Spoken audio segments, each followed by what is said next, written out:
সুপ্রিয় দর্শক, আসসালামু আলাইকুম। আমি আজকে আপনাদেরকে একটি নতুন ফল দেখাবো, যেটির নাম হচ্ছে রক্তজাম। এটি আমি দেখতে পেয়েছি হচ্ছে চট্টগ্রামে এখান রোড দিয়ে আমি হেঁটে যাচ্ছিলাম। তখন দেখলাম এক দোকানি বসে আছেন এই রক্তজাম ফল নিয়ে। প্রথমে আমি আসলে এই ফলটার নাম জানতাম না, তো দোকানদারকে জিজ্ঞেস করলাম যে ভাই এগুলোর নাম কি। বললাম যে এই ফলটার নাম হচ্ছে রক্তজাম। এটা হয়ে থাকে হচ্ছে চট্টগ্রাম পাহাড়ে বিভিন্ন জায়গাতে হয়ে থাকে। তখন হচ্ছে আমি গুগলে সার্চ দিলাম এই ফলটা সম্পর্কে, দেখলাম যেটা ভালো পুষ্টিগুণ সমৃদ্ধ, ভিটামিন আছে। তো আমি এখন আপনাদেরকে একটা ফলটার ভিতরে অংশটা ছিলে দেখাই, কেমন আপনারা দেখলে বুঝতে পারবেন।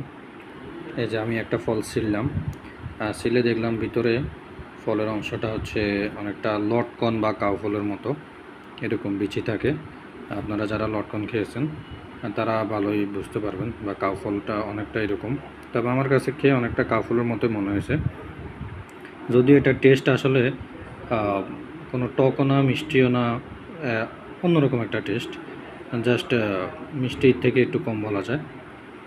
বাট আপনার হচ্ছে কাউ ফল খাওয়ার ফলে যেরকম একটা টক লাগে, এর ফলে যে একটা টেস্ট আসে, মানে উইদাউট এনি টেস্ট বলা যায়, সেই রকম একটা টেস্ট এটাতে। তো আপনারা যদি কখনও খেয়ে থাকেন, দেখলে এটা অবশ্যই খাবেন।